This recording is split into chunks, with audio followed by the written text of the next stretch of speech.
Welcome to Two Gents, where two seasoned gents take on the hard truths of life, success, and responsibility. In a world where the rules don't bend for us, these gents believe in doing the work, owning the struggle, and inspiring others to take action. So, pull up a chair.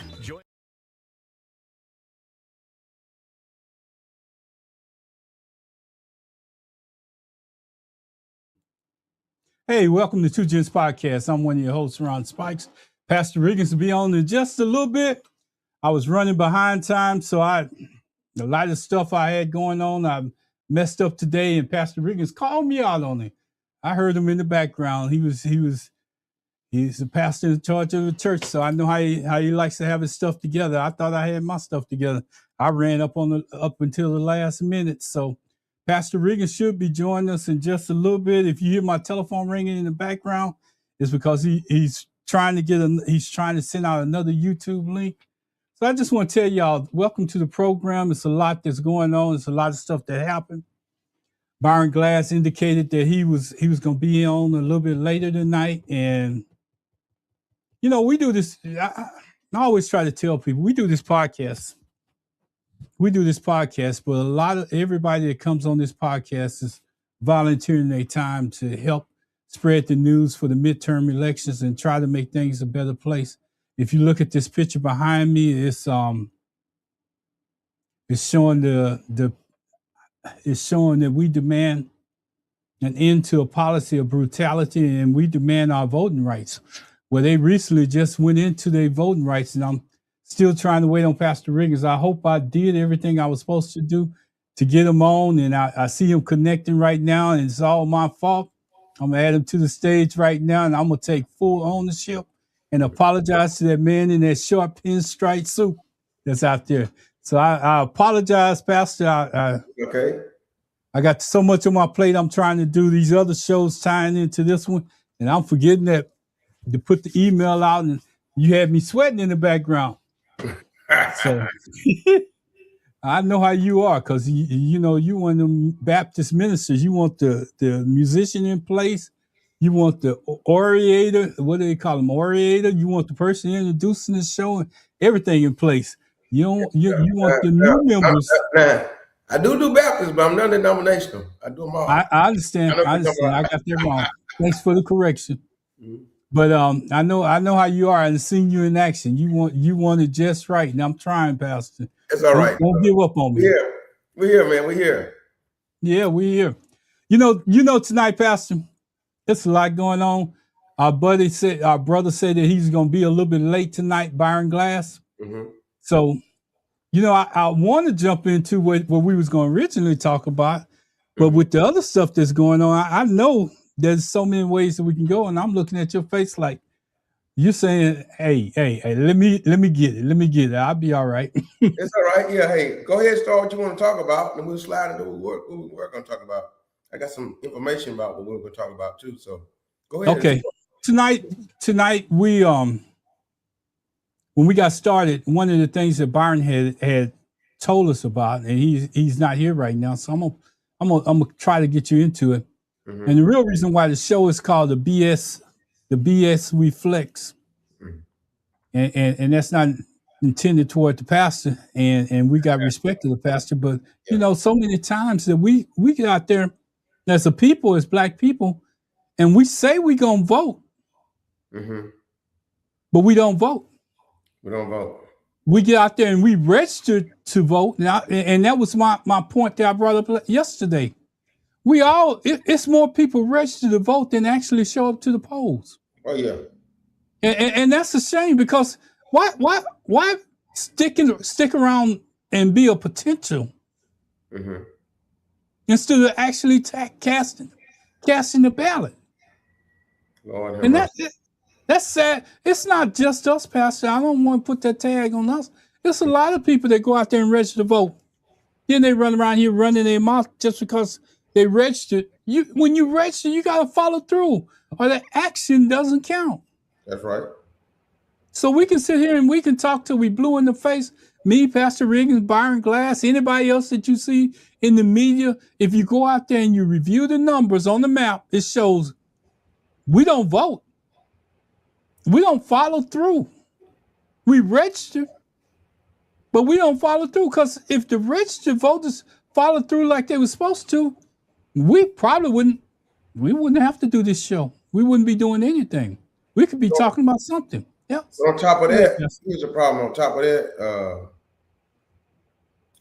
of that, we don't register to vote when we don't vote. But then when we don't vote, what happens is that all of a sudden, when they start shaving votes, we really hurt.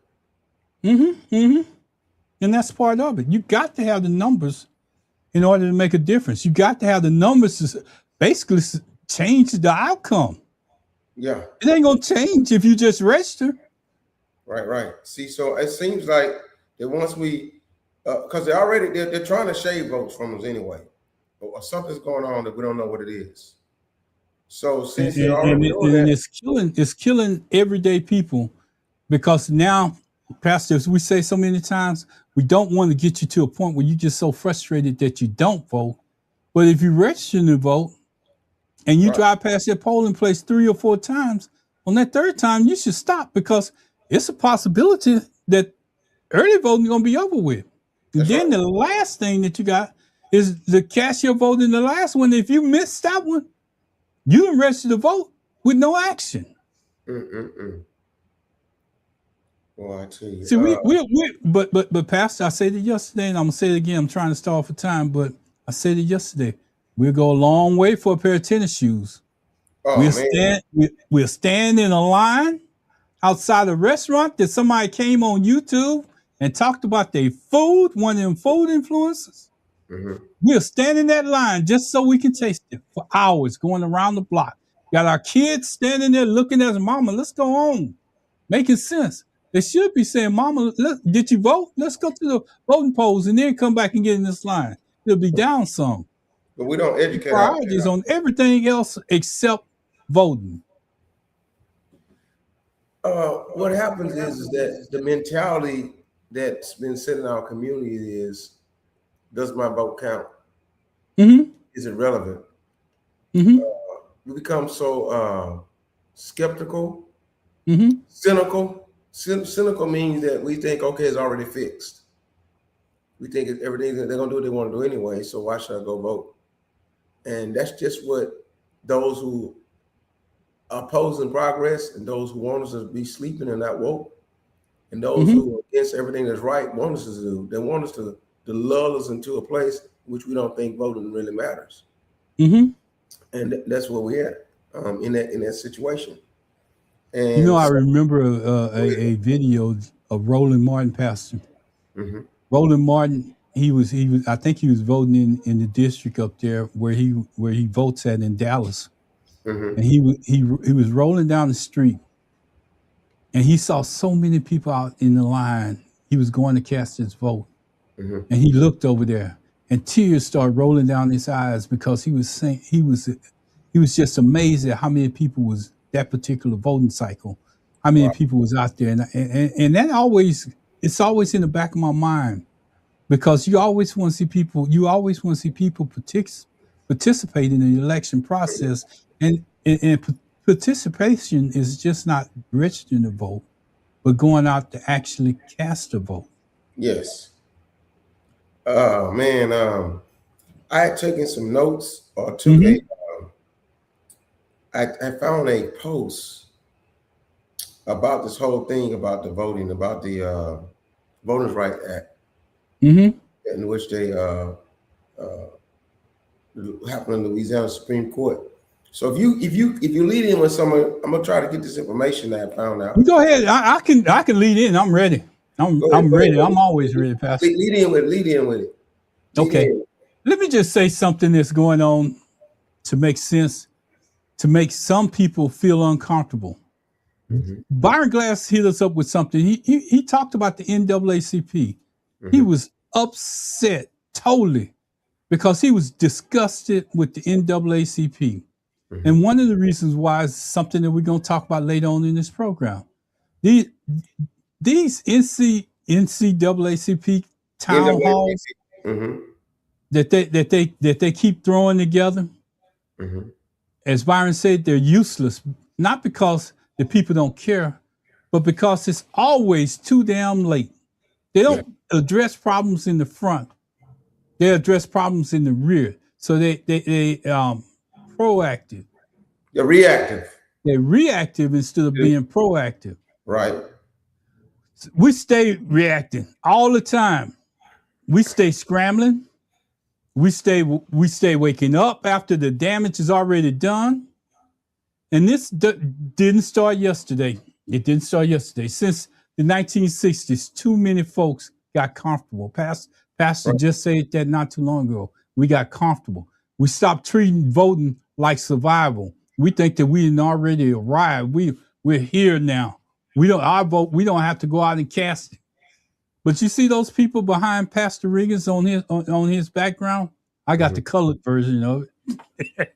But those people are saying we want our voting rights. They didn't have the same voting rights. The same voting rights that they just knocked down are the same voting rights that they're requesting. And I'm gonna show you, Pastor Riggins got the black and white. So that tells you how long we've been trying to get our voting rights, and then we just had it knocked down by the Supreme Court. Yes. So we stopped treating turnout like power. And when you stop showing up, you start losing ground. And we've been losing ground ever since. We've been losing ground because we don't show up to vote, or we register to vote and we don't vote. That's like not showing up. Right. When President George W. Bush refused to, and this is something that Pastor brought up, when President George W. Bush refused to push for the full renewal of the original 1965 Voting Rights Act, that's where the pastor said we let it go. We let it slide. We didn't nobody step up to challenge him. Didn't nobody go out there to do anything. Come on, Pastor. I'm sorry. The person challenging him was John Lewis, and his name John Lewis. Yeah, John Lewis. Yeah. It's the only person that was challenging him, and he tried over and over again until the day he died. That was his main mission till the day he died, to try to get that renewed. And the reason why John Lewis, in case they don't know who John Lewis was, he was on the Pettus Bridge. Yeah, he led that march on the Pettus Bridge. He one of the ones that got beat up. Yeah, hit by dogs and everything. So, and he wasn't he a congressional member at that time too? No, he was just SNCC. He was part of SNCC, the Student Nonviolent Coordinating Committee, that was working with Martin Luther King Jr. They were a little bit more radical than Martin Luther King Jr. They were working with them. Even at the March on Washington, they didn't want him to do his speech because they thought his speech was going to be too radical. He had to tone it down first. Because they were right before the Black Panthers. But John Lewis was younger than Dr. Martin Luther King, so his speech, the student nonviolent. Yeah. That's what I was saying. His saying. Would have been a little bit more radical. It'd be like King was one around, of our kids right now trying to speak. Right, King was around. He died at 39. It was 5 years before that. King was 34 when he made that speech. And John Lewis was around like 27 at the time, maybe 3. And so that was but he was one of the ones kept fighting for, because he lived through all that. He helped get it passed. They did all the marching and stuff. People were bombed and killed because of that. And if you look at the picture that's on the stage right now, that's Dr. Martin Luther King and Lyndon Baines Johnson when he signed the act. I think what was it? What year was that, Pastor? 1965. 1965. That's what I almost said. So I was 4 years old during that time. So Pastor wasn't even in the horizon. 1968. So the March on Washington, 1963. Yeah. The Rights Act came in 1965. Yeah. So I just want to tell y'all that once the door was cracked, the protection started getting chipped away piece by piece. This is why turnout matters. This is why understanding the Voters' Right Act matters. This is why we can't afford to sleep through the primaries and then cry during the general public if we lose. You got to vote at all times. You got to take your voting serious. Yeah. And that's the thing that we got away from. People lost their lives because of not voting. So I just want to tell you that this is what this show is about tonight. And I know that, Pastor, did you find your stuff? Because I can go to another place. Just go to another place right now. Because every time we don't show up, I saved so much stuff doing the I week. understand. I know. I know the feeling. Because every time we show up, somebody else decides our future. Yeah. If you don't show up, somebody else decides your future, and they got the narrative and they run with it because you decided not to show up. And that's the reason why we build up all of this stuff until midterms. I look at other shows out there and they talking about knitting. They talking about something that don't make no sense. We got to, as Pastor said, we got to keep our foot on the gas. Yeah. And go to the midterms. Hey, Big T, how you doing, man? Good evening. Good evening. I'm going to say good evening, Big T. I haven't seen him for a while. It's good to see you out there, man. Ron, it's true. We are not the only ones registered and not showing up to the polls to vote. But we are the primary group targeted. Right. Go out to any social media platform. The first thing after they say after the election, I'm going to call him out because he said it clearly. I'm going to call his name, and you can go back and Google it if you want to. Yeah. You got, what was his name? Garrett Chambers out of Louisiana. Mm-hmm. He said, y'all didn't show up for Jasmine Crockett. He said, y'all didn't show up. Y'all did all that talking and all the rest of that. But if you just register to vote, that's like not showing up. Right. I don't care how you put it. You're right, T. You got another comment out here. Like stated before, you're not sitting at the dinner table. You're the meal. I like that one, T. That's a good one. You're not just sitting at the dinner table. You becoming the meal because they're consuming you. Right. And if you don't believe me, I'm going to take it here, Pastor, because I can see you ain't got it yet. But I got to go here. See, you want to complain about Jasmine not winning. Mm-hmm. You're frustrated because Tallarica won. But if you showed up and everybody else just registered, the outcome gonna be the same. Right. And that hurt me more than anything, because when I did that show yesterday, I looked at the numbers. I was like, all these people not showing up, but they registered to vote. Something's wrong. Right. And I couldn't get into breaking it down how many were black and the difference between black, whites, and Hispanic. They don't want you to have the ability to do that, because if you got the ability to do that, you know where to concentrate. Right. You know, you can figure out their plan in which they put. A lot of their posters, but their posters are able to do that though. A lot of inside posters are able to do it. Yeah, because they must have information that I don't have, because I went straight to Texas. Part of what they do. I went to Texas the website, texas.gov. I can show you one of the maps that I got yesterday, so you can see that. You can see that we're just not showing up to vote. I want to see which one I want to show you. I'll show you this one.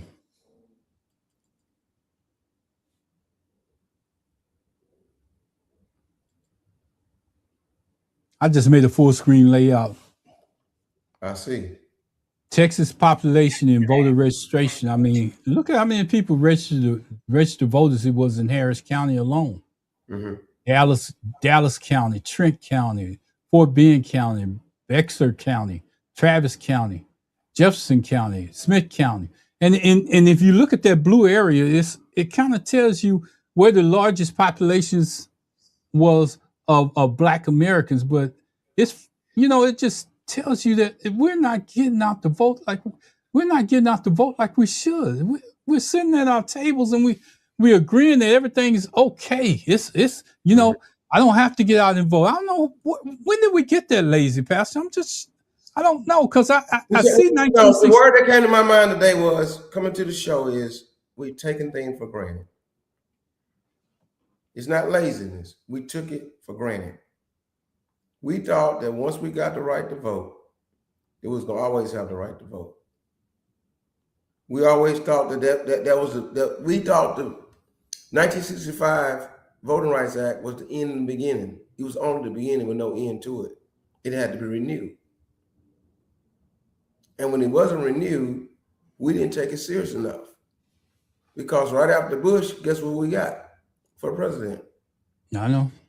Barack Obama. Mm-hmm. And there's a saying in the black church, we got to ease in Zion. We fell asleep at the wheel. We got to ease in Zion, which means that we clarify. At ease means that we relaxed, let down our guard, thought everything was good, thought everything was great.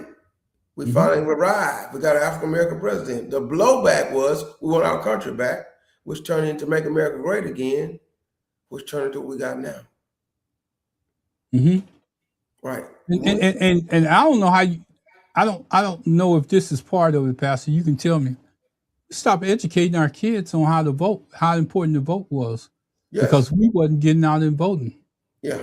We stopped educating. We see they didn't have the suffering that even me and Pastor Riggins and Byron Glass went through. They didn't see some of the stuff that we went through. So they live in a different world. But if we're not telling them about it, we fell in them. Yes.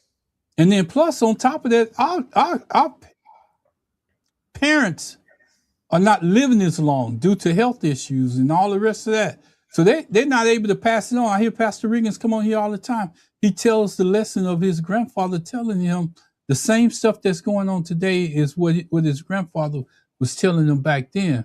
And you got to be cautious of that. Right. He was letting me know ahead of time what was going to happen. And I'm sitting there arguing with him. And the point over to us that I found out later that he was telling the truth. And I've been living that truth ever since. I started crying and saying, started trying to sound the alarm, and people thought, hey, he's overreacting with Trump. He's got Trump deranged syndrome. No. It was no derangement. It was not derangement. It's the truth that we're dealing with Trump. The very deep truth.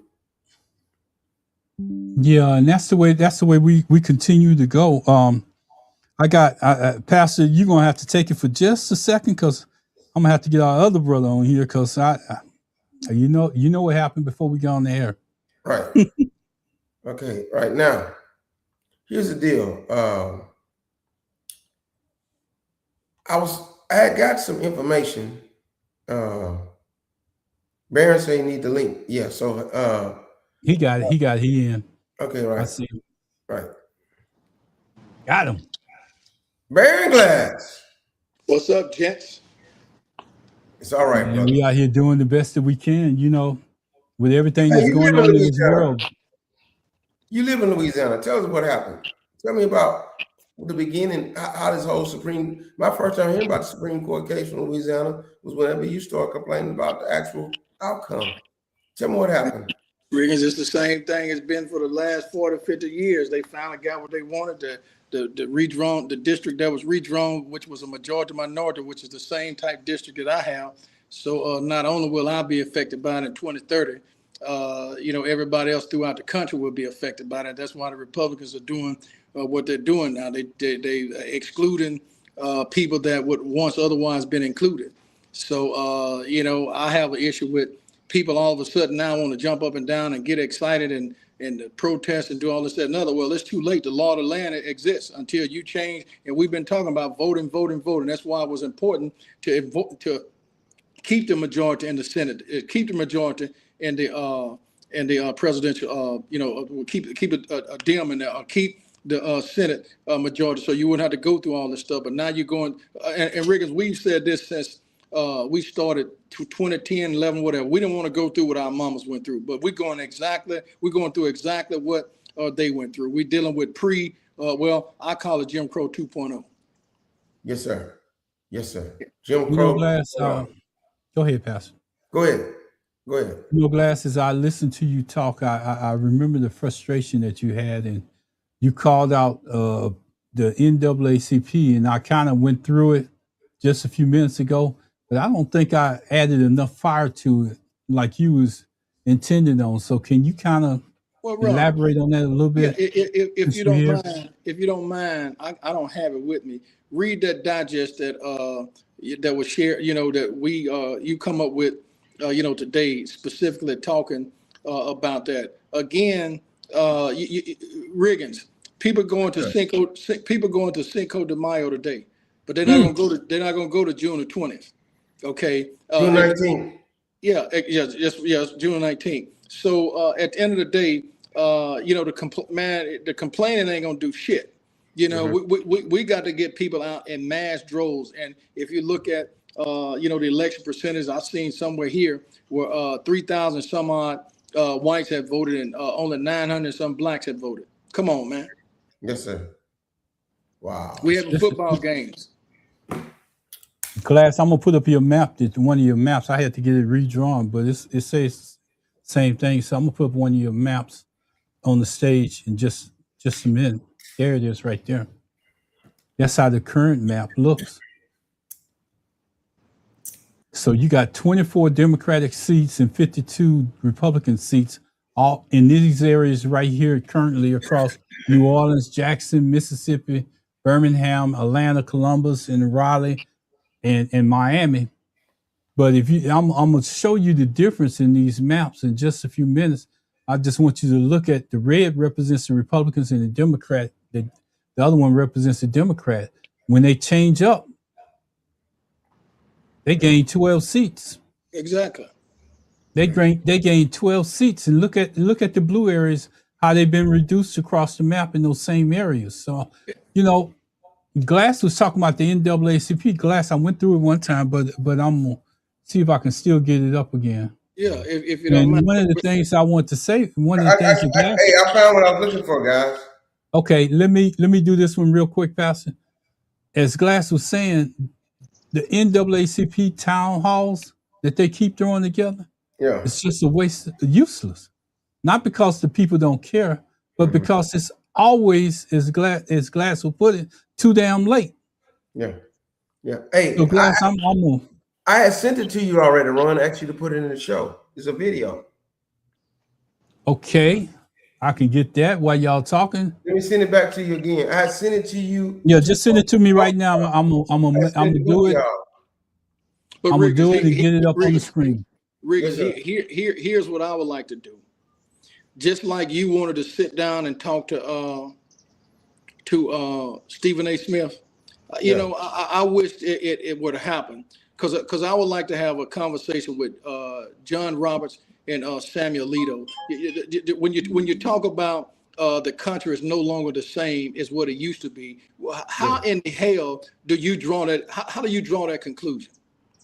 Wow, man, let me tell you what, man. Look here.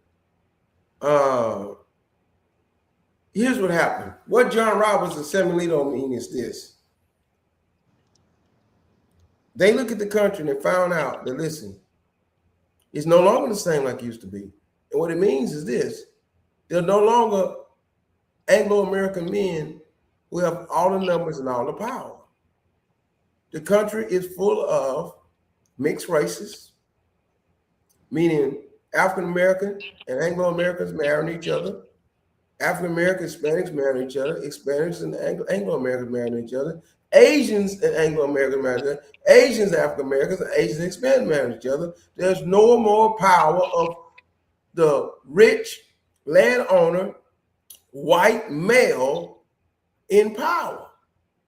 And seeing that's happening, that means conservative, evangelical power of the white man is gone. So to try to give it back to them, they try to redistrict to say that those who have less numbers can have more power, or more like the oligarchs in Russia. If we can fix it, we can redistrict it, where even though the more numbers are with the people of color, we'll make the congressional districts be where it encompasses those of less numbers, which are us, and we can stay in power. He said the truth. He didn't lie. It's not like it used to be. But he's saying the opposite of what we're saying. He's saying that because it ain't like it used to be, we need to take the power back, and that's how we're going to do it. Exactly. We're going to steal the vote. And see, Riggins, what you did is what most people fail to do, which is read between the lines. It's not what you say, it's how you say it. Because see, two people can look at the same thing and come up with two different outcomes, which is exactly what happened here. But see, here it is. Luckily, I'm on my way out. But the problem is that if there's no way, Riggins, I can have you to come and represent me in my house. You don't know what's going on in my house. Yeah. It's no way that I can have somebody else who has never been in my district, who won't ever come in my district, to represent me and my values, or me or the things that are concerned to me. So you said it as eloquent as it could be said. And at the end of the day, Ron, having town hall meetings, what is that doing? That's a pacifier. We don't need no pacifier right now. We don't need a pacifier. We need the real stuff. And the NAACP is trying to cover their butts by having pacifier meetings and say, look, we got behind the 8 ball. We got behind this thing. We should have been in front of it. See, back in the day, the NAACP and the Southern Leadership Christian Conference, which that's what Martin Luther King Jr. was part of, they were the ones that got Brown versus Board of Education. They're the ones that got the voting right. They were going to court. This what Marshall, what's his name? The first Supreme Court, Black Supreme Court Justice, Thurgood Marshall, all them. They all were fighting with the NAACP. They started way back in right after Radical Reconstruction when the KKK and them all came in. They came in and what the KKK called it was N-word, alligators, apes, coons, and possums. Let me say it again. I don't say the N-word. They said the NAACP stood for this. N-word, alligators, apes, coons, and possums. That's what the KKK said they stood for. And the NAACP fought through all that and fought to get the voting rights. Fought to get, along with Dr. King and them, they were doing the underground work. They were the ones that were working ahead. Now the NAACP is a show pony. Anytime you invite Trump to come to your stuff, you're a show pony. I don't want him at my NAACP. I wouldn't want any conservative that don't have our agenda at our meetings, period. But this is what they're doing. So they became a show pony. So now they run around with town hall meetings trying to pacify us, but they're not getting the work done. Right. And it's too late. You know, and here in Louisiana, they expedited, went beyond the 30-day grace period, Riggins, where they can actually draw the lines now, even though 100,000 votes, if I'm not mistaken, have already been cast. Mm-hmm. Yes, sir. Wow. They said they want to stop the primaries and try to redraw. They can't redraw it. I think they try to redraw it now. It'll get caught up in court. They already redrawing it. But did they stop the primaries? Yeah, they stopped the primaries, but they have a lawsuit on that. Yeah. I don't think it'll be able to fly this year. Well, I don't think it'll be able to fly this year. But that's why it's important that we win 2026. Because if we win and take the House and the Senate, we then can hold off all this mess until 2028 and 2030. By us taking the House and the Senate right now in 2026, we can pull back the covers of all the mess, all of the greed, all of the stealing, all of the crime and corruption that's going on. And so then people say, wait a minute, even though our districts have changed, we don't want to put these criminal MAGA people in office. That's our last, like you keep saying, if we don't do a stopgap in November 2026, the democracy we know now is over with. It's over with. And it's headed straight for that, 6 months, 8 months before November. Yeah, right. And again, you said it, Ron, I've said it.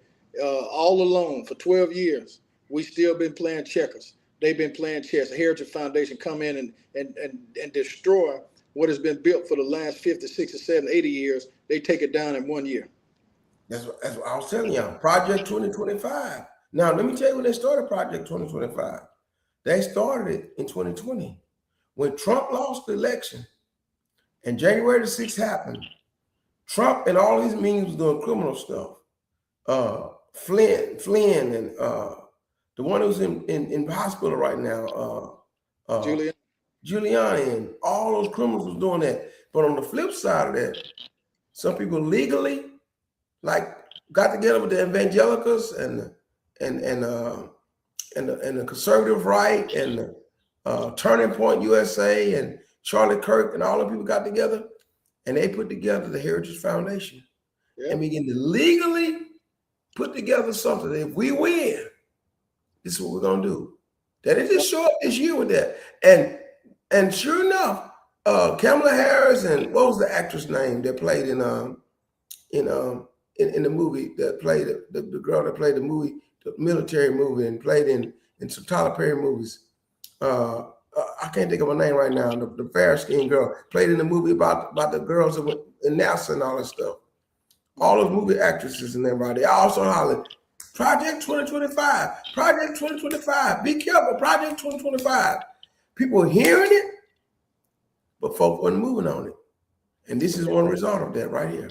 And what Willie Lynch said, these keys are the keys to control.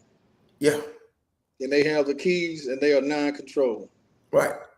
So Willie Lynch said once you divide, see, oh man, the Willie Lynch papers have so much stuff in it. Yeah. Mind control, body control, culture control, and now control at the pole. Let me say it again. Yeah. Mind control, body control. What do you mean mind control? Put the biggest, strongest one in front of all of them. Tie them to a horse. Make them horses run two-way and try to rip them apart. Say, look what we're going to do to you ends if you try to do something to us. Mind control. Take the woman, subdue her to you. Take her body, make a baby with them, and put them in the house. Body control. Culture control. Tell them that the Bible says that they're second-class citizens. They're not worth anything. And the last thing is they can't read. They can't write. Don't teach them how to read and write. They can't vote. Poll control. Best way you can put it. Best way you can put it. So Riggins, again, I'm just sitting and watching and looking people, rushing to town hall meetings and grandstanding and all this other kind of stuff. I mean, if I'm wrong, I'm wrong. What purpose is that serving? Activating people to get out to vote is the most crucial thing that's been in existence since we had the right to vote. And again, Riggins, we are going through the same thing that your daddy, your granddaddy, your mama, your grandma, we're going through the same thing. We fight for the right to have adequate representation. And we've never had adequate representation, to be honest, because skin color don't necessarily mean that people are going to look at Wester Hunt, look at Byron Douglas, Donald, look at Tim Scott. The list goes on, and it's a difference between MAGA and the conservative. Let's make sure we understand it. So the conservative Republican is somebody you can work with.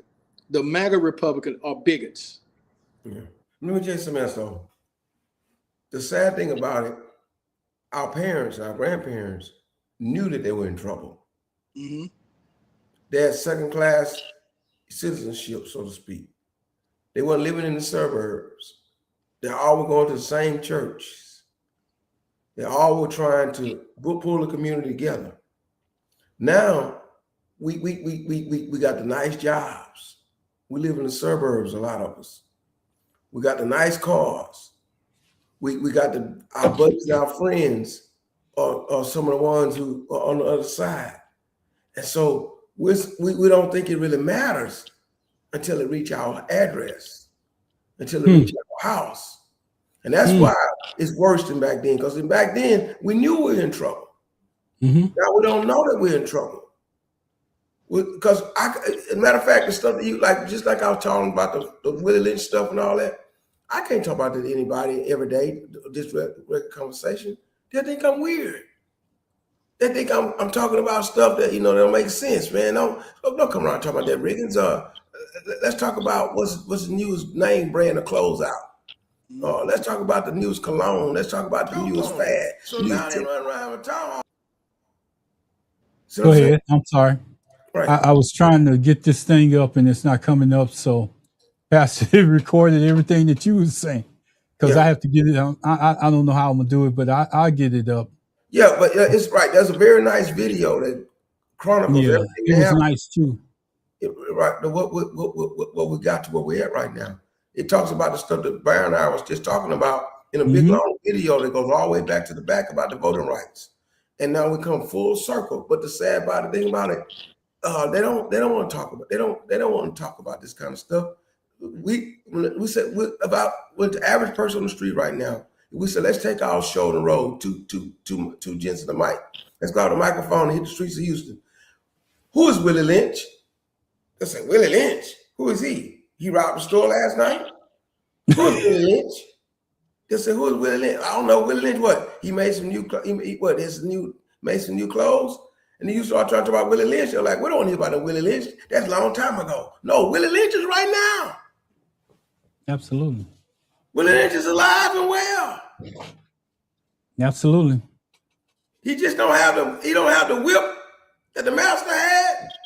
But just like Trump didn't want to take down that picture of that guy back all tore up because they don't want to see it no more, they still tearing you up with a whip, a different type of whip.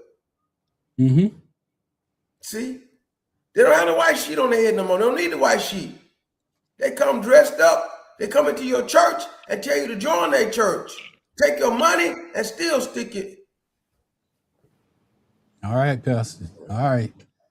Glass, you know, Pastor, I'm gonna do something. I want to do something to see if it works because sometimes you can hear it. Sometimes you can hear it and it tells the story without seeing the pictures. So I'm gonna try to do that real quick. If you don't want to do it, it's all right with me. That's okay. We can try it that way. I just want to hear the story. The pictures might not ever show. We the pictures right here. Supreme Court drove a stake through the heart of the Voting Rights Act of 1965. Now, let me tell you what that means, because what they are counting on is you not knowing.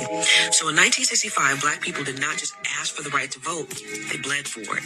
Selma, the Edmund Pettus Bridge, Bloody Sunday, John Lewis's skull was cracked open on the concrete. Fannie Lou Hamer was beaten in the Mississippi jail for trying to register people to vote.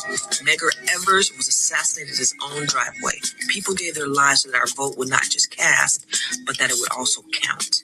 And so when Lyndon Johnson signed the Voting Rights Act that same year, it was a legal shield that protected Black political power from being engineered away. Now, let me explain exactly how they do it, because this is where people get lost. They don't take your ballot. What they do is they take the map. Every 10 years, after the census states redraw their congressional district, they decide which neighborhoods go into which district, and that decision determines who your representative will be. Now, in a fair system, if Black voters make up 40% of the state, then they should have real influence in roughly 40% of the districts. They should be able to elect people who actually represent them.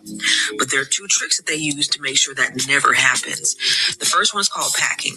They take as many Black voters as possible and they stuff them all into one single district. And that district gets one Black representative, and every district surrounding it becomes majority white. So instead of Black voters having influence in 4 or 5 races, they have only influence in one. The second trick is called cracking.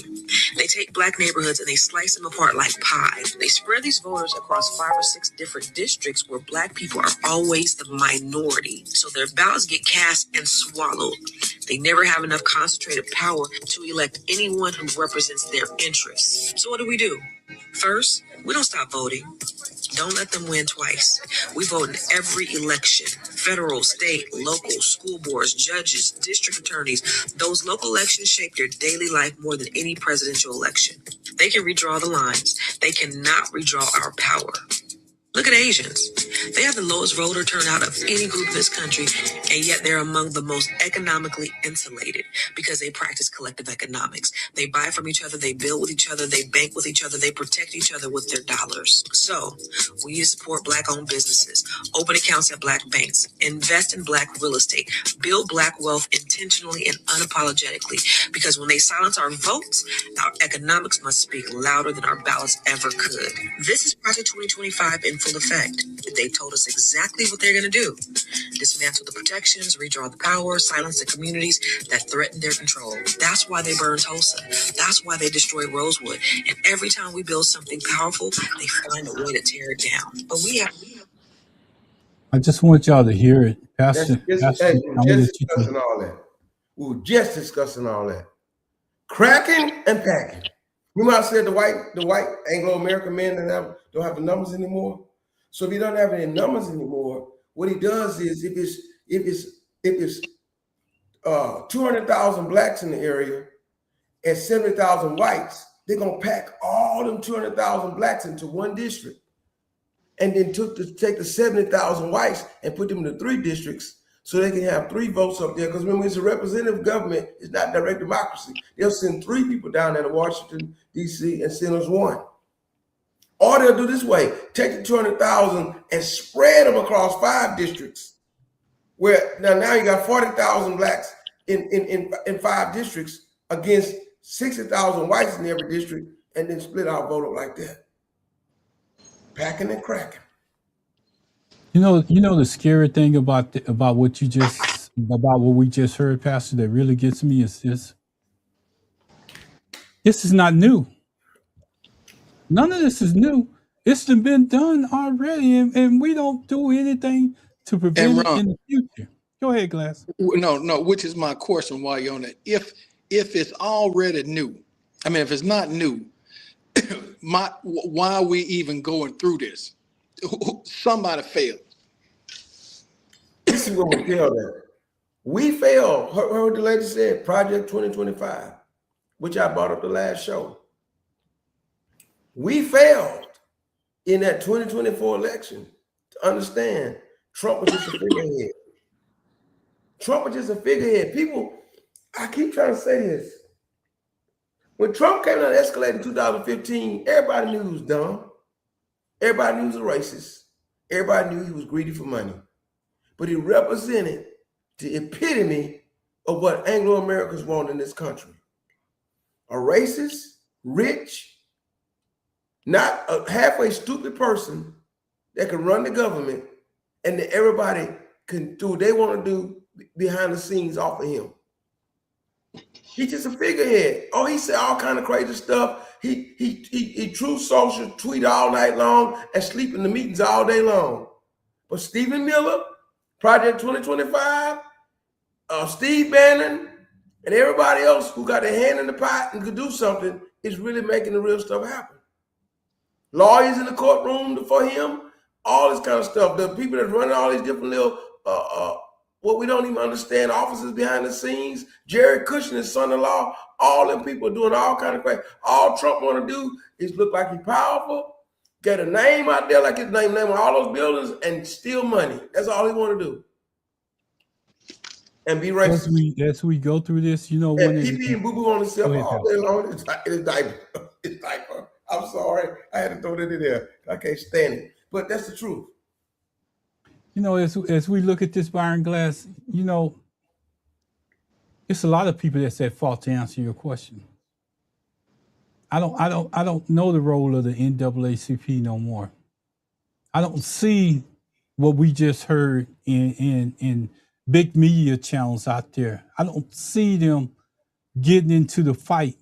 I see them responding to what happened in this election cycle. I see them being they're not acting like this is serious. I see because you can go to the other social media channels and they're not discussing stuff like this. They might be discussing the weather or their golf game or who they played golf with last week or who went in the NBA finals or who got drafted and all the rest of that mixed in with their politics. But if you don't get the basics down, we're going to be doomed. Ron, you know what it is? The love of money is the root of all evil. Let me explain something to you. Those who even venture to even try to get on the edge, Roland Martin, Don Lemon, Van Jones, they cut them out because why? Because the people behind those CNN and those mainstream people, the people, the advertisers and stuff said, wait a minute, he's getting too radical. Shut him down. Even Soledad, remember her? Shut her down. It'd be too radical. So let me ask you a question. We don't get paid to do this. We don't get paid to do this. We don't have to, we ain't worried about getting paid. We ain't trying to make a living off of this. We don't have Procter & Gamble behind us. We don't have, Coca-Cola. We don't have nothing like that working with us. The love of money ruled all evil. When money's involved, they're only gonna let the voices that make sense of who they want to, Disney World and everybody else who's gonna pay the bills. You can't, even like the Jimmy Kimmel stuff and all that stuff, he go all the way to the edge every time. He could talk crazy to Trump like a comedian, but if he crossed the line too far, they're gonna do like do Stephen Colbert. We gotta cut him off because the money ain't gonna get paid. Byron? Nobody not paying us. Byron? Yes, sir. I got a question for you. I hear you say it all the time. We're not going back to our parents. And I hear you say it, I refuse to go back there. Byron, how are we going to stop if we don't change the narrative? Pastor Riggins just called out a bunch of names in social media. And one of them, and I don't want to do this, but I think I have to do it. You called out one of those names, and he says that he's a black media station. This is his source, and his reach is more than ours. But why wasn't every single day that this was going on? Why didn't it get out there, Byron? I'm just lost, because now we find out at the end, and we're doing always what we do. We want to complain about it. Well, Ron, what we did was try to encourage every Monday night to please go out and use the power that you have, which is vote. Okay, we wasn't setting up no town hall meetings or nothing like that. Okay, we asked if you want to subscribe, you can subscribe. Whatever we tell you, you can go out and you can fact check it. You can tell you can find out for yourself. At the end of the day, Ron, you can't stop what's already been implemented. These people are going, they're already getting a district because the court have already said, hey, look, you can do this, you can do that. And they got even slicker. See, Riggins, that's why I've always said, we need to stop always saying that it's about race, because sometimes it's not. Okay, and when it's not about it and you say it's about it, then you've lost all of the ground that you may have. Mm-hmm. So at the end of the day, everybody hollering about it's this, it's that. No, sometimes you're just not qualified. Sometimes you are qualified. Okay, but what the Supreme Court now said is this: unless, Riggins, and you know this, unless you can prove it, how you gonna be able to prove it? How you gonna be able to prove that Riggins didn't get the job because he light skinned? Mm-hmm. They took away everything, and y'all said it earlier. That's why I got this sign up. Jim Crow era is back. While y'all sitting back, relaxing in your Mercedes-Benz, going to all these different events around the world, flying to this jazz festival, to that jazz festival, attending these golf events and all the rest of that. Jim Crow is coming up and knocking at your door right now. See, Ron, when you get comfortable with people, then you become afraid to talk in the conversation. Well, Riggins, check this out, bro. I don't care what conversation I'm in. Glass. Yeah, I don't care what conversation I'm in. If you say something and I don't agree with it, I'm gonna let you know right then and there, and I'm gonna tell you why I disagree with it. And then if you want to get off into a debate or argument, then so be it. But I'm not gonna just sit there and listen to you tell me that everything has changed when I can tell you firsthand personal experience. No, it hadn't changed. It's just done in a different way. 2.0 is more rigorous than 1.0. Okay, right. Again, we told people, whether you like Harris or not, whether you like her or not, you got a choice. And whatever choice you make, you got to be willing to deal with the consequences. Well, if you didn't vote, here are your consequences. If you voted because you felt like, hey, she wasn't the right person, now you got the same choice. Okay, and when you no longer see somebody that look like you, it's your own fault. Yeah, it's two things, man. It's out there when you start arguing with these people or having a debate: ignorance and apathy. Apathy meaning that they don't really care or it don't matter because as long as they got their little job, they got their little routine, they got their little house, got their car, their kids can go to school. It's somebody else's problem. That's apathy. Second thing is ignorance. They're uneducated. They don't know. They don't want to know. They don't want to learn what happened in the past. Okay, that was the 60s. Oh, I wave my little flag on Juneteenth. I'm glad to have MLK Day off, but I'm not really care about all that stuff. They don't really matter to me. That's ignorance. And the Bible says a fool, it's hard to argue with a fool. It's hard to argue with a fool until it affects them. Right. When it starts to affect them, go ahead, Byron. I was going to say, even when it affects them, Ron, they still, listen, man, every door that was open for Clarence Thomas, he's now closed them. He's every opportunity he's had to close a door. He's done it with proudness. He's done it with integrity. And what he's saying is that the civil rights era wasn't for this, for that. Well, it got you exactly where you at, man. As I listened to you guys, I thought about something that I heard today when I was picking up my grandson from school. It was a black lady that came on. I'm always paying attention and stuff. She said, you know what? I'm glad that this happened so you black people can stop sitting on your butt trying to do something. I'm glad that this happened because of that. And I just listened to her. I'm like, it's going to affect you too? But remember. You're sitting there talking about it ain't affecting you. But there again, it goes back to that one thing, Byron. Till it starts taking their money out of their pocket where they can't go take them vacations. When it starts taking money out of their pocket where they can't go play golf. When it starts taking money out of their pockets where they can't go to that Chris Brown concert and Usher concert. When it starts doing that, that's the only time that they get worried. No. When it starts taking the money that you need to for your health care. You get sick. And then all of a sudden you don't have the benefits you need health-wise because the people that's in power is stripping away Obamacare and all that stuff. Then you're going to cry uncle or auntie. You see, it's going to be something that really matters. Or when your child end up caught up in the crosswinds of the legal system and they're not being treated fair. Mm-hmm. You remember Harriet Tubman said, I could have saved thousands more. If only they knew they were slaves. Right. And here's the deal, Ron. Some people that are on welfare or getting government assistance, they are comfortable. As long as that's not taken away and they are beholden to the oppressor, they are okay. And it's more, well, man.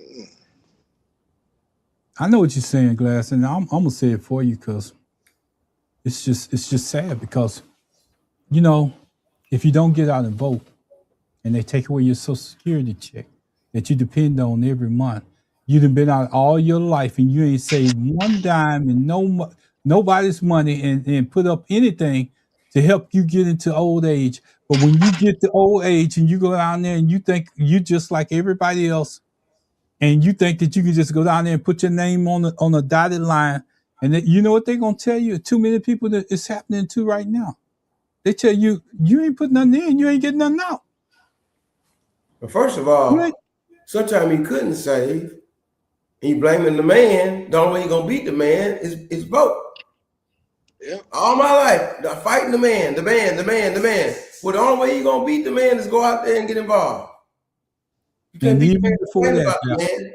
Whoever that, see, the man is the system. The Anglo-American system is the man. You can't put nothing. You can't save money because you just scrapping to make ends meet. Well, the only way you're gonna get up off is that you got to go vote. You got to do something. There's one thing in place that the man put in place, and now they're trying to take away the power of that, like the lady says, is the vote. Let me add this to it. See, Pastor brought up the man, and that's an error within itself. But see, we went from the master in the field where he was beating our ass, tearing us up with like and breeding our women and doing all the rest of that, to the man. It's a transition there that you need to understand. It's a transition there, and that transition is going from the master to the man to Trump right now. And it's going to continue going unless you get out and change the vote narrative. And The man's and name is that's not the John absolute Doe. truth. The man's name is Jim Crow. Well, I'm gonna tell you, I got a different name for the man, Pastor. What is it? J. Edgar Hoover.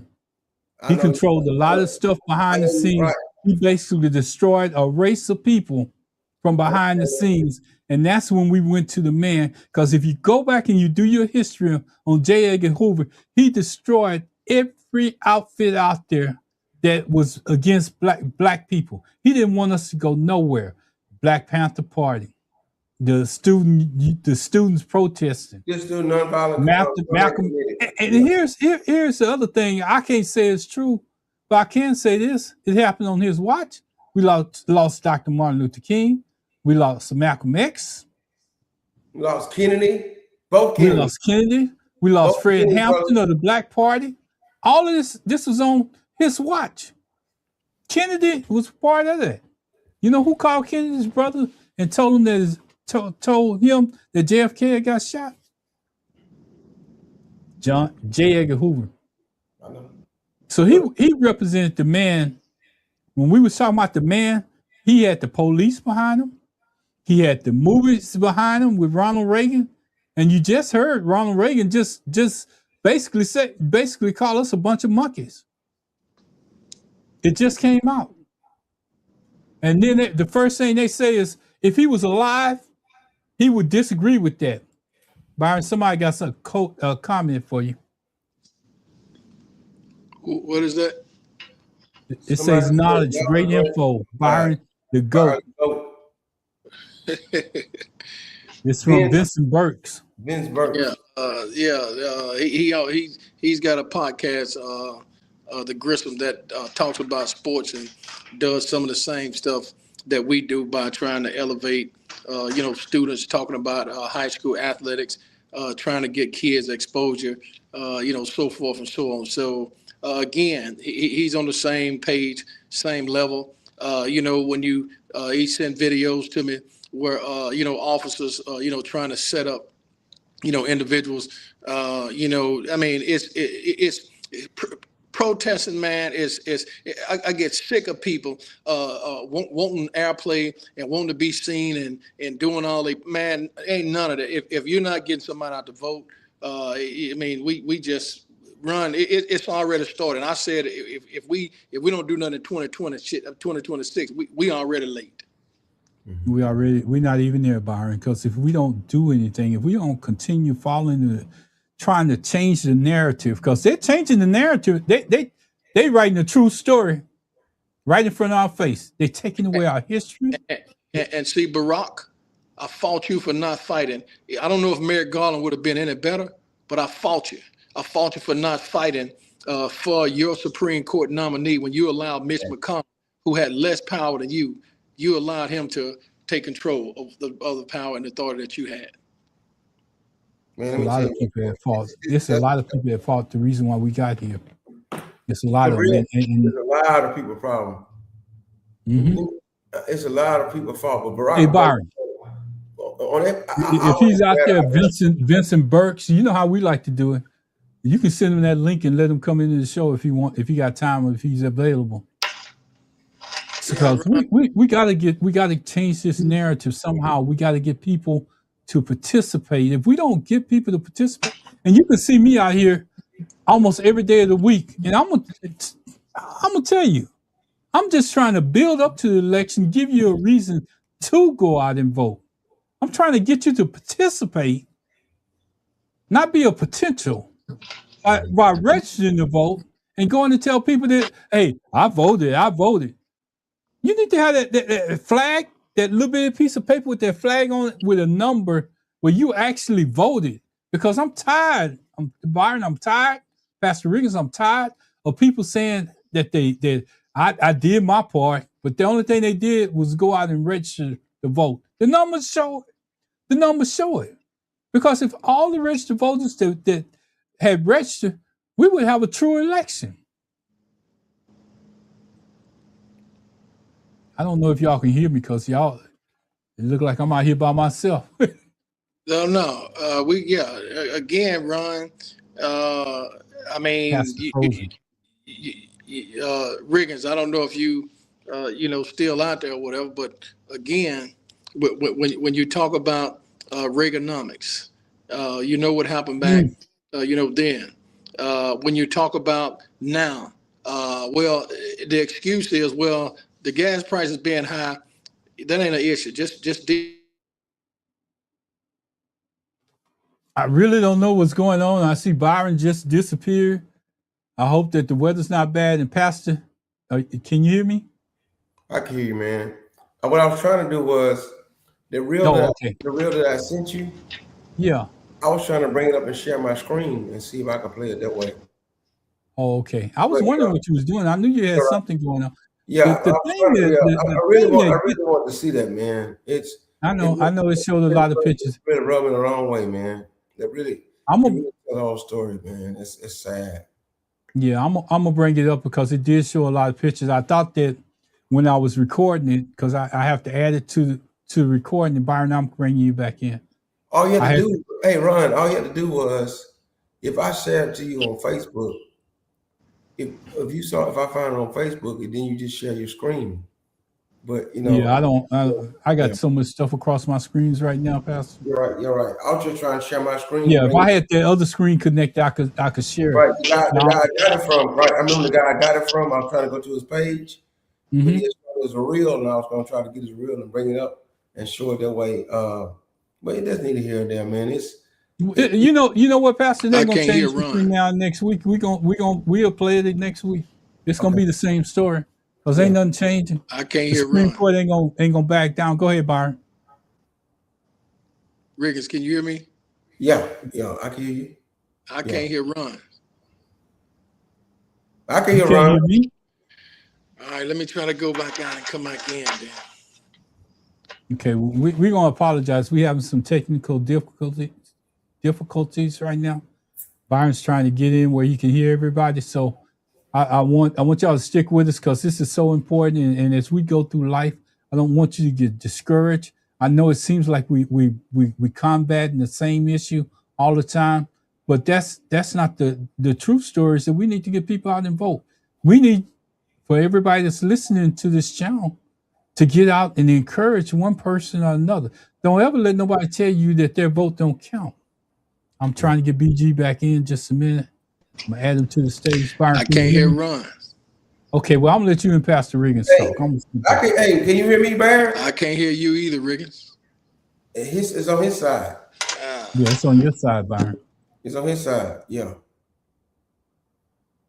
So, Pastor. Yeah. Go ahead. I know that you're younger than me, but I know that you're from the state of Louisiana. Yeah. Tell me, just tell me, what can we do that's different? Oh man, let me tell you what. Like I said, voting right now, the first thing we need to do, the most urgent thing, you know this thing called acute, and then there's something that's called, the long term. The acute thing, the most prevalent first thing we gotta do right now is vote. Every primary you still can vote in right now, go vote. If the primaries are open in your state, November, the first Tuesday in November this year, 2026, go to that poll. If you got to encourage people to get souls to the polls, as they call it, start early voting in October, whatever you need to do.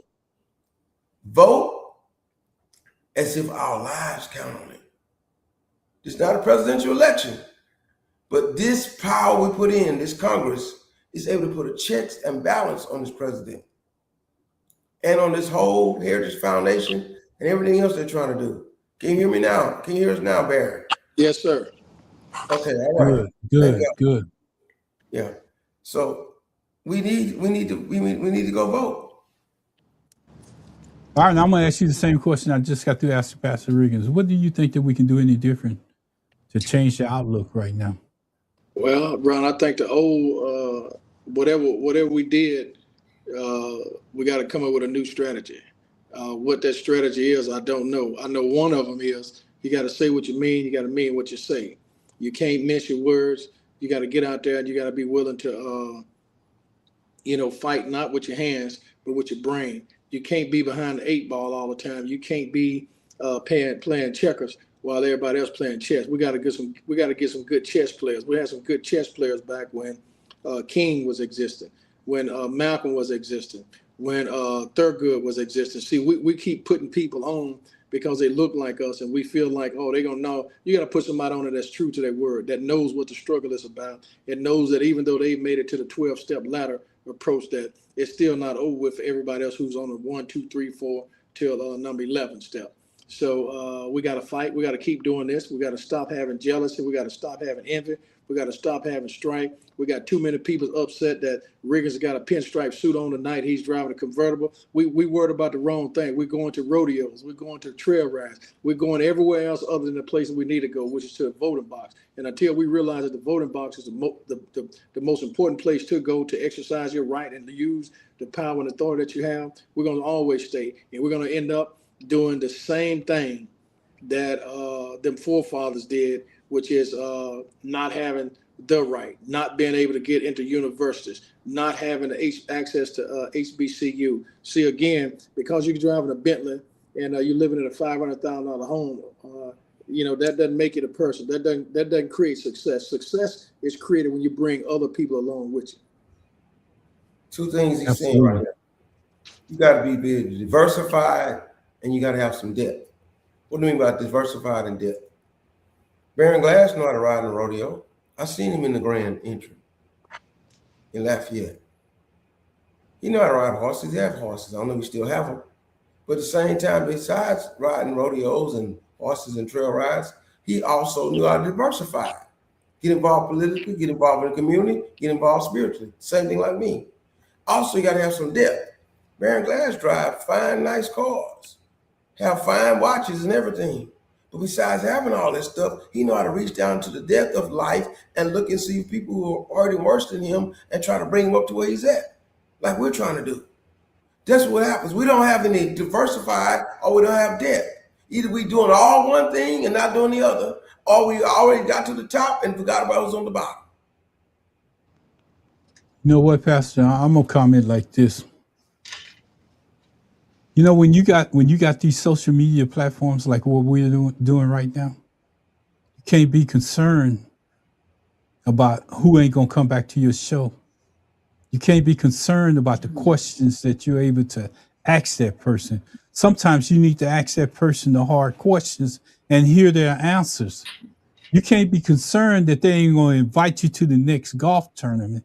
You can't be concerned about them not giving you tickets to their next event. So you're going to throw them a softball. You're going to throw them a softball instead of a hardball when they get in front of their people. And then when they embarrass you because you didn't ask the right questions, now you want to call them out. Well, you should have called them out when you had them there, because not all of us have access to the same people that you do every single day. And if you got access to them, you need to have them come on your show and tell them the reason why it's important to vote for them. Are you failing us as a people, as a race, as anybody that's trying to do anything? You failing us. Yeah. Byron sent that thing out about the NAACP. If you're not getting in the fight beforehand and reacting on the end, you're not doing your job. I come on here 2 extra days a week, and the things that I try to share with you is stuff to get you out to the polls. If you're out there in social media and you got a channel that's bigger than this one and you can reach more people, constantly talk about taking people to the poll. And if you're inviting people on your program, invite somebody that's like-minded. Don't just invite them because they got a degree, they wrote a book, and all the rest of that. It don't matter. They're not moving the narrative. They're going to come on there and they're going to talk about their book, and they ain't going to talk about the vote. Hey, you got Pastor Riggins, you got Byron Glass. We've been doing this for a while.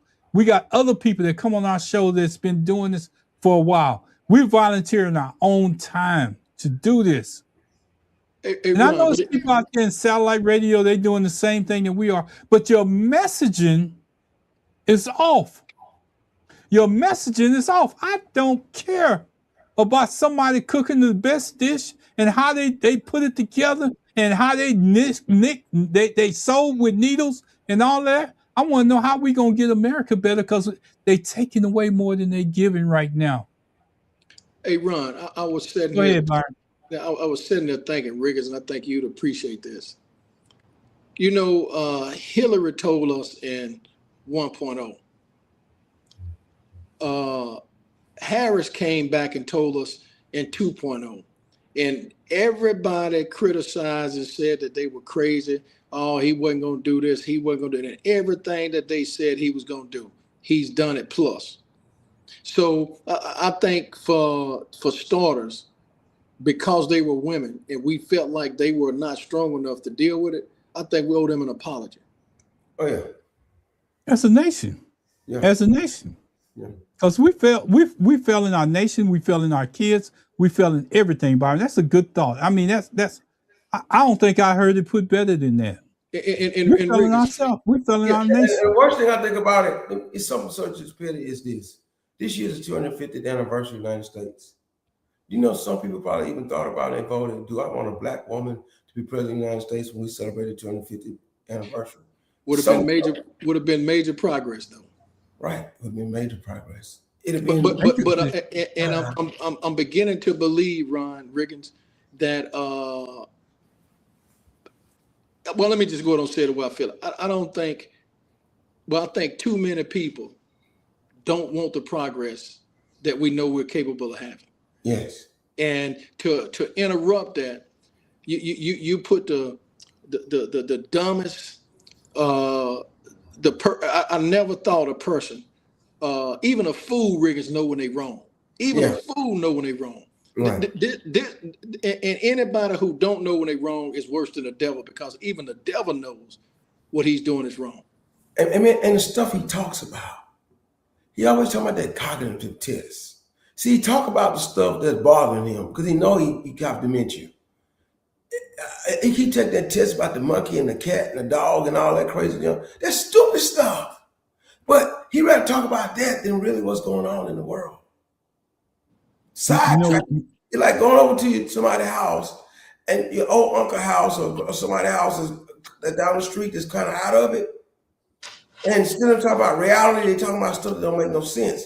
We laugh at it and go back home, but you can't laugh at this. You know what the sad part about this is, Pastor? You know, you brought up Project 2025. He didn't even know what Project 2025 was. No, he didn't. That's the sad part about it. He didn't even know what it was. And when somebody brought it up to him on the stage, he didn't even know what it was. But you know what? As soon as he found out what it was and he knew that he was going to get more people, he just adopted it. You know what?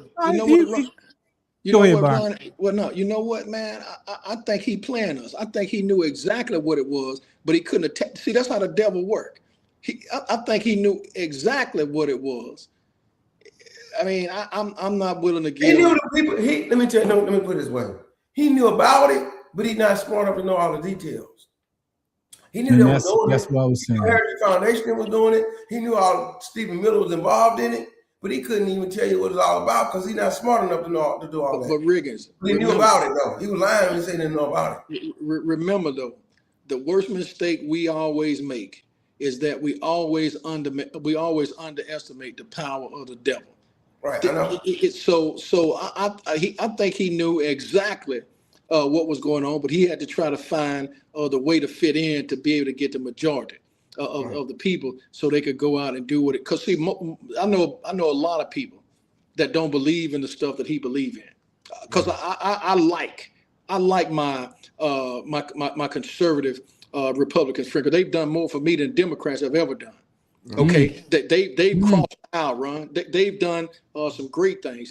They don't have this animosity. They want to see people to succeed. They want to help you succeed. They want you to be self-sustaining. But this hardcore left, this hardcore right, is where we at now. And again, I liken everything, Riggins, to this.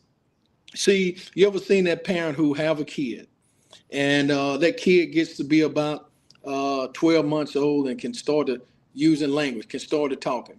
And then the kid starts repeating some of the words that you use, like get out of my face, BITCH or UMF and all that, and they laugh at it. Oh, it's cute. They laugh at all it's cute. And then when they get 12, 13, and 14, when they get to school, they can't control him. And then when they get 17, 18, he's in jail. Well, see, it's too late, Dan Riggers. What we at now, we're too late. We allowed too much to happen, and we were, like Ron said, reactive. All that ain't good enough. Right. That's right. You know, as I listen to both of us talk tonight, and I know it's coming up on that time, Pastor, and I'm getting ready to give it back to you. But as I listen to both of us, all of us talk tonight, I don't know where we go as a nation, because if you got people sitting here that won't get out and vote, but they're registered to vote, you got a problem. You got a man that's sitting in office that's got us in a war that we never should have been in. We could have kicked that can down the road a little ways before we got into where we at. But here, you know, Pastor, I as I look at this thing, and I'm like you and Byron Glass, if we don't put the pedal, the foot on the gas, we're gonna lose this thing. Our world's gonna fall apart around us, and it's only going to continue to disintegrate. And what he's doing now, he's concentrating on that war. He's concentrating on that war. He's got his mind somewhere else. But just think about when that war, if that war ends, where he's gonna go back to. He's gonna go back to that narrative of putting us out of here. Our things is over with. Our time is over with. So Cuba next, and Cuba is most African Americans. Cuba is most African Americans. All I can tell you, Riggins, is this: is that 2.0, it won't be the same as 1.0. And you can take it how you want to take it. You can whatever. But it won't be the same. But you know the worst part about it. Go ahead. The worst part about it is it's not about Democrats or Republicans. He's destroying the whole political system. The fabric of the through it. Yeah. This is about protection. He wants a 3.0. This is about power. Dictator. This is about the future. If we don't show up, we don't have a voice. But let me ask this question. Now, this is just a question. I have not seen Farrakhan talking. I have not seen Sharpton talking. I have not seen Barack talking. I have not seen Hakeem Jeffries talking. I have not seen Maxine Waters talking. And I'm not saying that they haven't. I'm just saying I have not seen. So where are the drum majors for justice, Riggins, like King, like Malcolm, like Medgar Evers, like Muhammad Ali? Man, come on, man. Byron, here's the other sad part about what you're saying, all those names that you just got through calling. They got social media presence out there where they can go anywhere on anybody's channel and say what's on their mind. It ain't no excuse. So Rick, let me tell you something though. So Rick, they killed Medgar Evers. They killed King.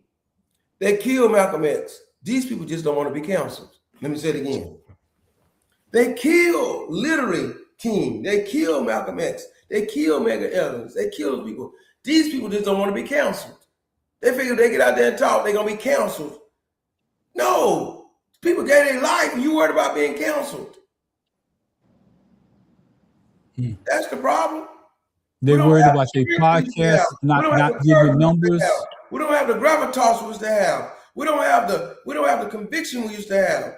We worried about getting counseled, and those people got killed. Say it, Pastor. Say it again, Rick. Say it loud and say it clear. I'm gonna say it again. When you start naming those people, you start talking about social media. It came in my mind right away. The reason why you're not hearing about it, they don't want to be counseled. They don't want Trump to put them on Truth Social, and they put them on what's all them on Newsmax and Fox News, and they don't want CNN to start questioning them, and folk begin to say, well, maybe they too far to the left, and we want to counsel them and all that stuff, and they're radical. Nah, people gave their life. Medgar Evers in his front yard, and they killed him. Hey, Briggins. Dr. King spoke at the Dream, and the next weekend they bombed the church trying to kill him and kill 4 girls. 2 people in my church right now, their first cousin was killing that. The people 70 years old in the late 60s, their first cousin was killed that morning in Birmingham, Alabama.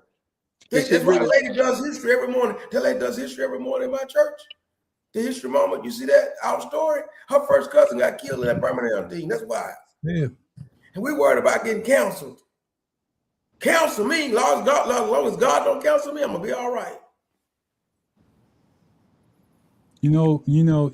As I listen, go ahead, Byron. I want to let you get in because I'm good. I'm good. As I listen to you, Pastor, and I see the passion that you have, and now I understand the reason why. Because if you can get 1 degree closer to a person that's actually suffered, that can tell you their stories, that the truth, not a lie. They didn't build it up. They telling you their stories and how it affected them. You should be able to get out and vote. Just vote. That's all we asking for. Yeah. And see, I don't need to listen to nobody's story because my mama told me her story. And if I'm gonna listen to anybody, I'm gonna listen to her. My pops told me his story. And I know they're not gonna lie, they're not gonna embellish, they're gonna tell you the truth. I listen to my uncle. So again, you talk about left, you talk about right. I ain't on neither side. I'm in the middle because I'm for what's right. Okay, if Riggins is running for office and he a crook, Riggins can run for office, but I'm not voting for him. If my counterpart over there it don't look like Riggins and he's for truth, I'm with him. Okay, and I'm gonna stand up for him. I'm gonna be with him.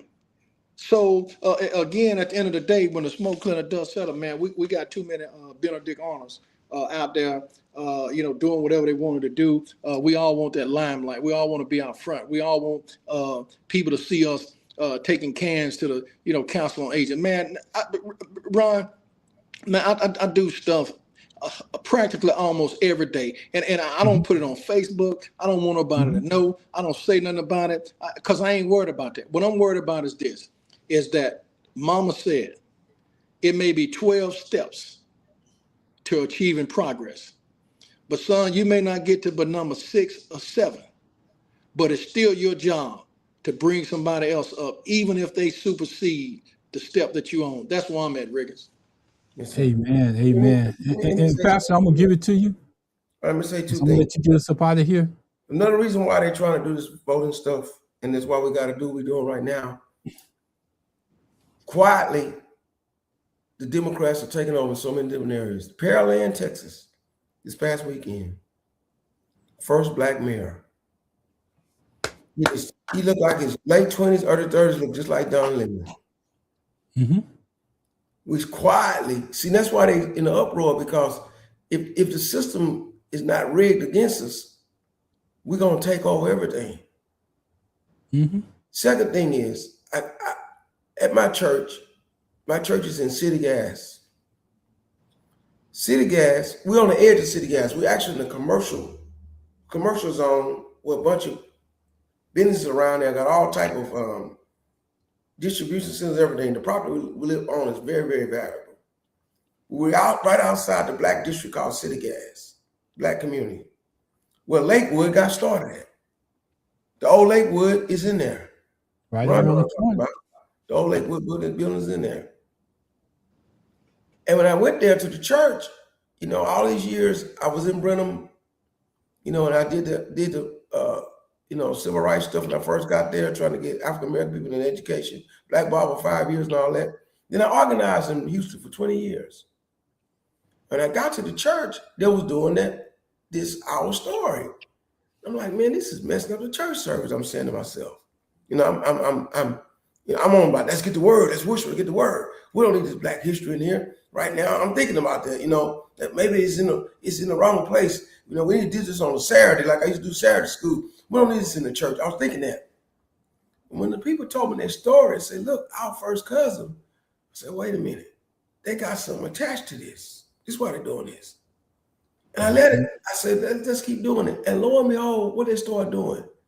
They started taking all the books off the shelf. Rolling Thunder, Hear My Cry, Sounder, Why Does the Caged Bird Sing? All those different books and stuff out the library. And now they're taking out all They even took down Colin Powell off the. They took Colin Powell off the military thing. EPSEC did. Taking all this stuff down off everything about African American history and everything. So somebody got to do it. Back in the 60s and 50s, guess what they did it at? They did it in the church. Didn't have a choice. Didn't have a choice. So I'm glad I let it keep going because we're at 2.0. We're at Jim Crow 2.0, and I let it happen every Sunday. Wait, we're going to talk about our story. Now, I don't want it to go for 10 minutes, 15 minutes, get me long as a sermon, but it needs to be there. Mm-hmm. It needs to be there. And that's why I'm so passionate. My grandfather, like Barron said, my grandfather and great-grandfather lived through, my great-grandfather was born right after slavery, was a sharecropper. And they still was in East Texas, still was practicing slavery basically after slavery. Mm-hmm. In Tenaha and Center, Texas and all that stuff, them counties up there. And man, my grandfather saw so much stuff. My grandfather had to get, part of his salvation was to get delivered for hatred against white people. Mm-hmm. Up in the 60s and 70s, before he died, Lord, I don't want to go to hell over hating white people because of what he'd been through as a kid. So the stuff he was teaching me, I've got it inside of me. I don't hate nobody, but I ain't gonna let hate run my life either. I don't hate anybody, but I ain't got no racism or no hatred that's gonna stop me either. I don't hate anybody, but I ain't gonna let no hatred stop me for doing what I need to do. Absolutely. And Pastor, one of the things I want to talk about, since you brought up the areas, Jasper, Newton, Bumware, in that area. And if you remember in Jasper, it wasn't back in the 1960s and stuff like that. They drove James Byrd behind the truck. 1992. They killed this man. Let me tell you what. So don't ever think that we should fall away. Baron Glass, I met you in college. We reconnected in 210. Well, you knew of me. I didn't really know of you, but you was watching me because I did NAACP stuff. In 2010, I came over to your place. You say, man, I remember you. And you hooked me up with Ron Spikes. And Ron Spikes, the Spikes are kin to the Shankles. My grandmother's a Shankle. Shankleville is in Newton County, 15 miles from Jasper. To this day, one of my distant cousins in the 1980s, and they have a scholarship foundation for him, went up to college, was dating an Anglo-American girl, and they found him hanging from the bridge with his private part. I was 13 years old. My dad and them said, don't date them white girls. Because what happened? That was the 1980s. 1992, they dragged James Byrd. Mm-hmm. So, and that's Newton County and Jasper County and all that stuff. So it's not like we crying wolf. What we're saying is not only they're doing that down there, they're still doing that stuff in Texas, and they got places where you still don't go and all that kind of stuff, and sundown towns, all that kind of stuff. We're not crying wolf, but in front of our faces, on our TV screens, in our boardrooms, in our grocery stores, in our politics, they live and wild in their suits on now. They put it in the court system, Project 2025, the courts, the Supreme Court, and everything. Clarence Thomas holding hands with them while they're doing it. I just want to say this, and Pastor, I'm going to give it to you and let you close this out before I get the deuces signed from Byron. Please let this serve as a reminder. Power unused is power lost. And the Voting Act rights only works if we continue to vote. If we don't come in the midterm elections, I'm going to take Byron's word. It's over with. Byron, say what you got to say. Give it to Pastor Riggins, and we're going to get out of here. No, Ron, Riggins is so eloquent with clarifying and making it plain to where anybody can understand it. Okay, and you got it sadly mistaken if you think because you got three gents talking about issues that are concerning to us and you feel like we fall, whatever, well, you know, that type of mentality can go straight to hell.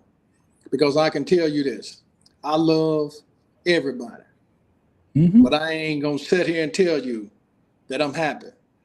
I'm not going to sit up here and tell you that I don't feel like everything that my mama taught me and told me about, that I don't feel it in my presence right before my very eyes. So until I take my last breath, you would never be able to put a muzzle over my mouth. You have to kill me.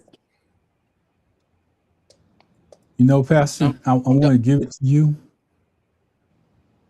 Yes, sir. But I just want to say one more thing. Power isn't taken, it's surrendered.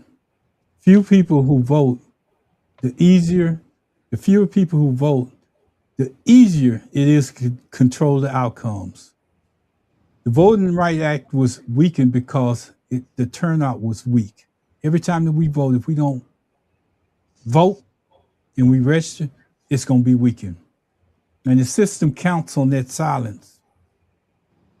You know, we got to come together. We got to listen to more than me, Byron, and Pastor Riggins when it comes to voting and getting out there and trying to take some type of action. Pastor, I want to give it to you, but I got something that I want to do before I give it to you. I know it's going to light up your day because it's right up your alley. Tomorrow, I'm doing the show. Not that one. I'm doing the show. And it's talking about a spoiled brat. I'm not even talking about the stuff that he's doing. I'm talking about how he got to where he's at. And he's nothing but a spoiled brat. That's all he is. If you look at any of the decisions that he made, he's nothing but a spoiled brat that we allowed to lead this country. Pastor, I give it back to you, Byron, whatever you want to do. I'm out. I'm good. You can give me the deuces. Pastor, get us out of here with a prayer because we need it. I want to thank everyone who watch our shows, whether they're watching it live or they're watching later on YouTube. These two gentlemen, I'm proud to be working with them, two gents, and I try to have a mic. But we're excited about what we do, and we're serious about what we're doing too.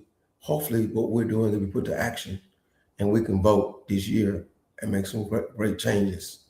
Lord, we thank you for the opportunity to have a voice, to have a passion, to have compassion, to be involved in our community, our city, and our world. We lead this platform, not your presence. In the name of Jesus, we pray. Amen. Amen. Amen. Hey, Ron, and before we go, I just thought about this. See, just like each one of us, we all have our own gifts. Now, see, I've always been known throughout my adult career as the closer.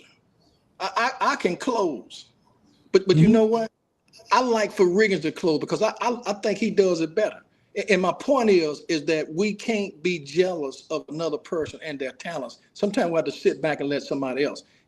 And my point is, when you get in these groups, you got this pastor want to pull his hand out so he can show this watch. You got this pastor want to pull on and show this ring. Man, get rid of all that, man. At the end of the day, smoke, cleaner, dust settle, love, peace, and soul.